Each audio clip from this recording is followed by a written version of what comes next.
En este módulo de cuentas nacionales e indicadores económicos, vamos a analizar la medición de la macroeconomía. Comencemos entonces con la economía descriptiva. Esta describe la realidad que luego vamos a explicar a través de la economía política, transformándola en un conjunto de leyes sociales e históricas. La aplicación de esta economía descriptiva en la práctica tiene como objetivo analizar la política económica y además permite cuantificar el desempeño de las principales variables económicas para, por un lado, realizar un diagnóstico de la situación económica.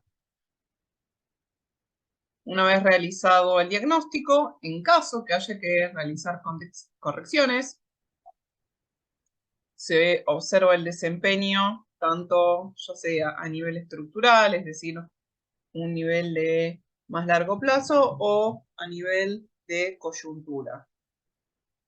Por otra parte, también va a servir para realizar proyecciones de políticas económicas. Separemos ahora estructura y coyuntura. La estructura se trata del análisis económico de largo plazo, y en este análisis no buscamos interpretar las causas cíclicas de los desvíos de las variables, sino su comportamiento tendencial, su comportamiento de largo plazo. Dado a que no explicamos las causas cíclicas, la estructura va a estar afectada por condiciones iniciales. Por ejemplo, dotación de recursos naturales, ubicación geográfica, inserción en la economía internacional. En tanto, cuando pasamos a la coyuntura económica, el estudio corresponde al corto plazo. A través de este, entonces, vamos a analizar el comportamiento cíclico de las principales variables macroeconómicas. Y, en este caso, a diferencia del estructural, la política económica es uno de los principales determinantes del comportamiento.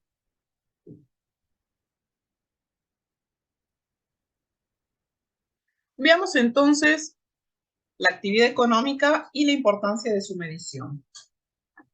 El objetivo que persigue la medición de la actividad económica a nivel agregado es, por un lado, comprender la existencia de problemas económicos esenciales. Y a su vez, una vez identificado la existencia de algún problema, arrojar posibles soluciones. Para eso, vamos a utilizar indicadores económicos que constituyen la información básica que utilizan los gobiernos para decidir su política económica, y también, como dejarlo fuera, estos indicadores económicos también son utilizados por las empresas y por las personas para la toma de decisiones. Por lo tanto, debido a la relevancia que tiene la medición de la actividad económica, vamos a analizar metodologías de estimación de las principales variables económicas, cantidades, precios, sector externo, sector público y monetario y sociodemográficas, a fin de tener una visión panorámica de todo lo que ocurre.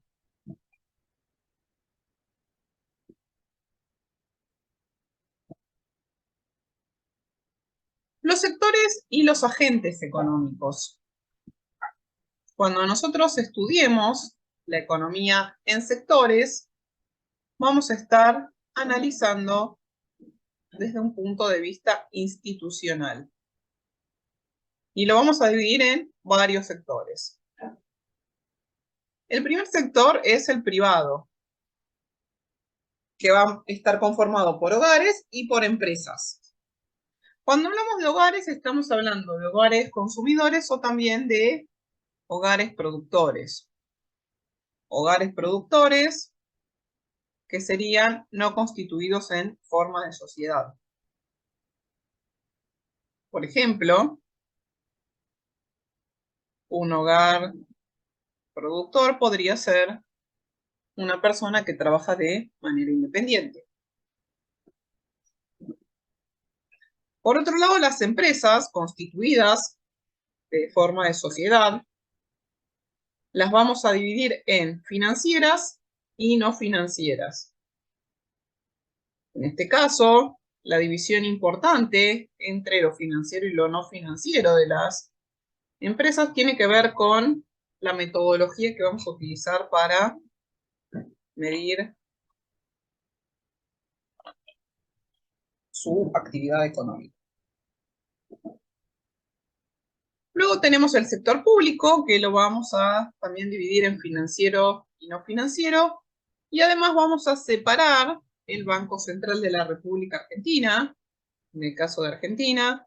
En el caso de otros países, lo que va a estar separado va a ser el Banco Central, el ente emisor, la autoridad monetaria, encargada de llevar a cabo la política monetaria. Luego vamos a tener el sector externo, que va a comprender todo lo que tiene que ver con compra y venta de bienes y servicios, transferencias, rentas y movilidad de capitales. Y por último, instituciones sin fines de lucro que sirven a los hogares, que les vamos a llamar instituciones sin fines de lucro para acortar, pero la sigla es la que presentamos en este diapositivo. Vayamos ahora a la diferencia entre indicadores y variables. Una variable nos refiere a un atributo de una entidad que recibe uno o más valores y puede estar sujeto a cambios. Una variable puede existir independientemente de que tengamos certidumbre respecto a su valor. De ahí viene su nombre. Una variable es un valor que puede variar. En un caso extremo, podemos tener variables con comportamientos más o menos certeros. En otros casos tenemos las conocidas variables aleatorias de estadística, que van todos dentro de este mismo grupo. Una variable entonces puede tomar distintos valores. Cuando estamos hablando de un indicador, una variable i, vamos a ver, una variable i, es un indicador de una variable b si se cumplen dos condiciones para el valor de esta variable i. Por un lado, el valor de i es conocido, o sea, el valor de la variable es conocido, y por otro lado nos da una referencia de la variable. Entonces, el indicador lo que nos va a estar dando es una referencia, generalmente cuando hablamos de variables económicas, una referencia temporal. Una variable y su indicador pueden ser de distintos tipos. Además, pueden existir múltiples indicadores para una misma variable. Vamos a ver que en algunos puntos hay metodologías que son bastante más cerraditas en cuanto a tal cosa se mide de tal manera. En otras metodologías vamos a ver que para medir la misma variable puede haber ajustes metodológicos que nos den indicadores que no sean exactamente iguales. Lo importante que tenemos que tener en cuenta acá es que los indicadores económicos son valores estadísticos. Reflejan el comportamiento de las principales variables económicas, financieras, monetarias, obtenidos de manera comparativa entre un año y otro o entre distintos tipos de periodos. vamos a ver que, dependiendo de qué tipo de variable, de qué tipo de indicador hagamos referencia, los periodos de análisis van a diferir debido a la velocidad de ajuste que tiene esa variable y por lo tanto la necesidad de tener o con mayor velocidad o con mayor exactitud el dato disponible. Pasemos al flujo circular de la renta. Sirve para entender el funcionamiento básico de la economía, ya que a través de este relacionamos los diferentes agentes.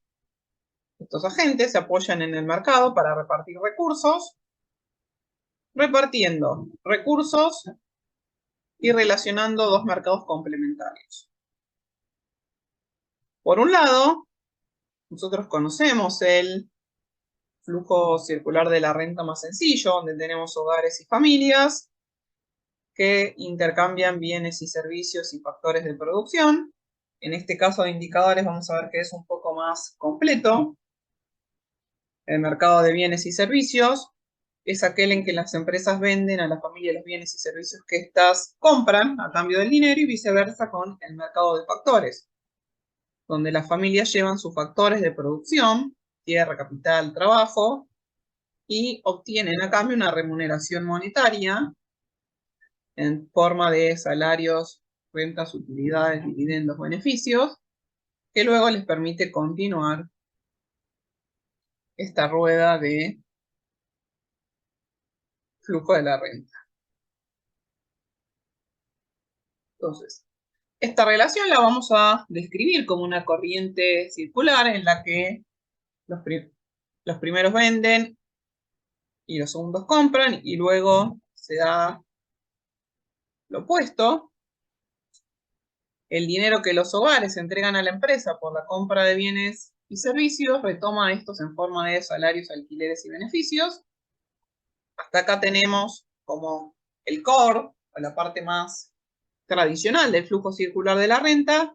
Luego tenemos el sector público que actúa al mismo tiempo como familia, empresa y regulador del sistema. Y lo que hace es recaudo de impuestos que le cobra a los hogares, a las empresas, en algunos casos también al sector externo, para repartir la riqueza y ofrecer bienes y servicios públicos. En tanto, vamos a ver que el resto del mundo actúa como comprador o vendedor. Entonces vemos aquí un flujo bastante más completo que el que estamos acostumbrados. Comenzamos por el centro, donde tenemos hogares y empresas. De los hogares y de las empresas sale el consumo privado de bienes y servicios disponibles y el ahorro privado.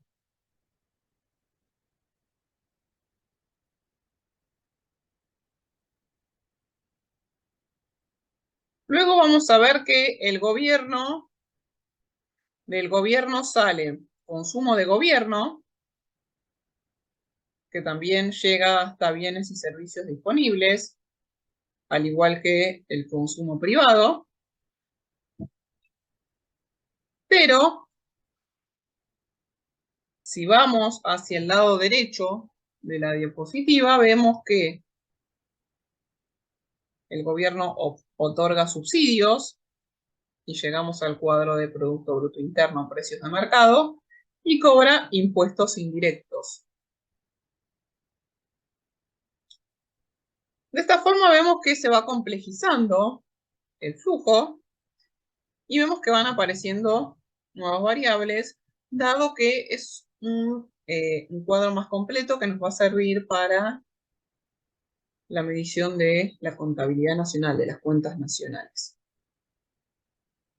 Bueno, para terminar de ver entonces el lado de bienes y servicios disponibles, es decir, del lado derecho de la diapositiva, vemos el resto del mundo, que el resto del mundo genera exportaciones Esas exportaciones son parte de la demanda global.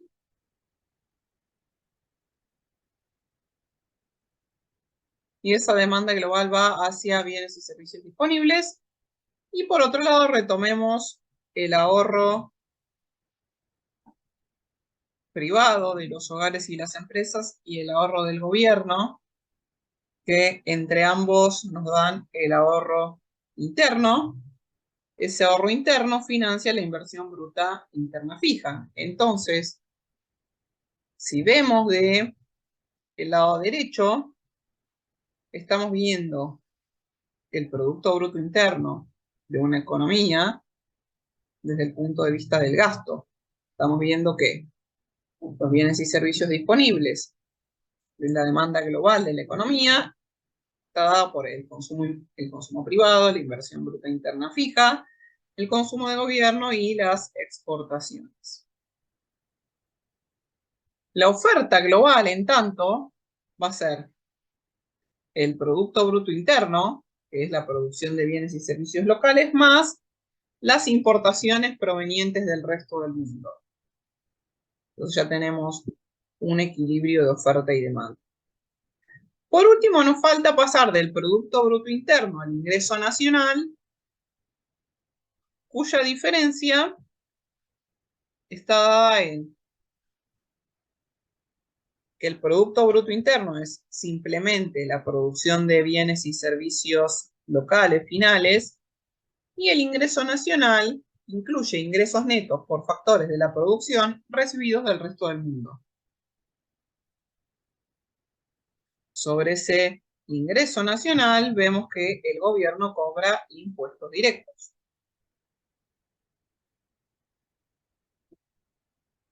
Y a su vez vemos que los hogares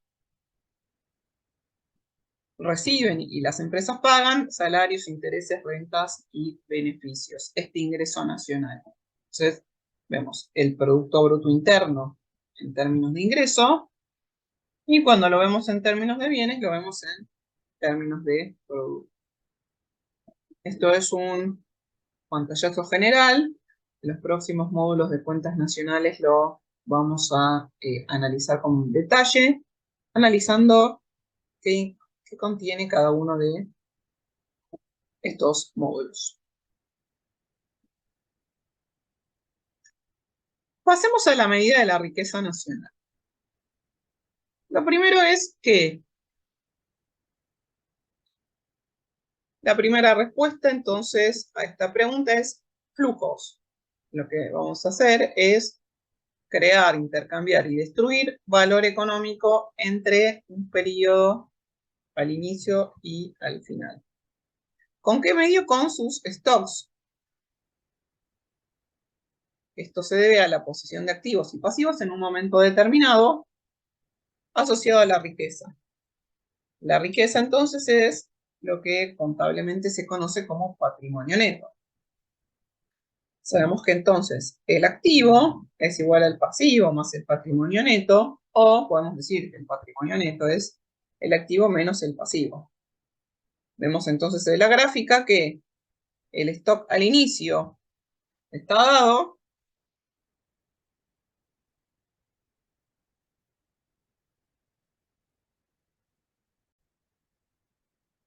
Tenemos los flujos del periodo. Esos flujos del periodo pueden generar cambios en el activo, en el pasivo y en el patrimonio neto.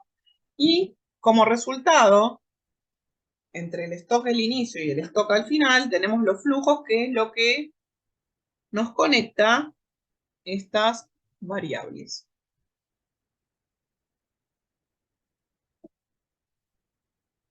Y vamos a este último tema que vamos a analizar en el primer módulo. Vamos a dar una idea general, y en la medida que avancemos en el curso vamos a trabajarlo de manera más detallada. La matriz de insumo-producto es una representación ordenada y resumida del equilibrio entre la oferta y la utilización de bienes y servicios en una economía durante un periodo de tiempo que sirve para mediciones posteriores. por lo general, una matriz insumo-producto sería como una foto de la economía en un año previamente seleccionado. Nosotros no vamos a tener matrices insumo-producto todos los años porque, dado que se necesita mucha información, es necesario hacer un censo económico. Entonces, por eso el año tiene que ser previamente seleccionado y vamos a ver más adelante con detalle cómo es que seleccionamos el año en el que vamos a hacer nuestra matriz de insumo-producto para que tenga utilidad. Esta matriz tiene que ser actualizada cada cierto número de años para poder detectar cambios relevantes en la estructura de producción y en las conductas de consumo. Vemos entonces que la matriz insumo-producto es un indicador más de tipo coyuntural porque nos muestra cuestiones de largo plazo. Al hacerse cada una cierta cantidad de años, no nos estaría mostrando comportamientos cíclicos, sino comportamientos tendenciales. Y cuestiones estructurales, tanto desde el punto de vista de producción como de pautas de consumo. La matriz es parte de las mediciones que se hacen en el sistema de cuentas nacionales. Brevemente, aquí tenemos una matriz. La matriz insumo-producto la vamos a ver en columnas y en filas. Cuando lo vemos en columnas, estamos viendo las compras de cada uno de los sectores. Las compras nos muestran el consumo intermedio, que es cuánto compra cada sector a cada uno de los sectores. Luego tenemos el vector de importaciones y luego tenemos el valor agregado. La suma del consumo intermedio, las importaciones y el valor agregado nos va a dar el valor bruto de la producción. Veamos que el valor agregado está desagregado en sueldos y salarios, impuestos, excedente, explotación, ingreso mixto. Estos conceptos los vamos a analizar más adelante cuando armemos el sistema de cuentas nacionales. Un punto importante es que cuando miramos en términos de columnas, estamos viendo las compras, es decir, estamos viendo la función de producción de la empresa. Estamos viendo para producir cuánto necesita de consumo intermedio de cada sector, cuánto necesita de importaciones y cuánto valor agrega a esos insumos intermedios. Por otro lado, cuando lo vemos como filas, lo estamos viendo como ventas, es decir, lo estamos viendo como demanda. Estamos viendo cuánto demanda cada sector de otros sectores como consumo intermedio. Y luego vemos la parte amarilla, que sería la demanda final. Exportaciones, consumo de los hogares, consumo de gobierno, formación bruta de capital fijo, que sería la inversión y la variación de existencias. El consumo intermedio o la demanda intermedia más la demanda final es también el valor bruto de la producción. Y una cosa relevante que vamos a obtener de una matriz insumo-producto es siempre un equilibrio entre oferta y demanda global. El valor bruto de producción medido desde el punto de vista de la oferta, es decir, desde las compras, tiene que ser igual al valor bruto de la producción medido desde las ventas, desde la demanda. Entonces, es un equilibrio macroeconómico completo que nos da muchísima información para realizar un montón de ejercicios, proyecciones y demás que trabajaremos en algunos módulos. Hasta aquí entonces eran los temas que quería que veamos en esta introducción. Seguimos entonces en el próximo módulo. Espero que haya sido de utilidad. Muchas gracias por su atención.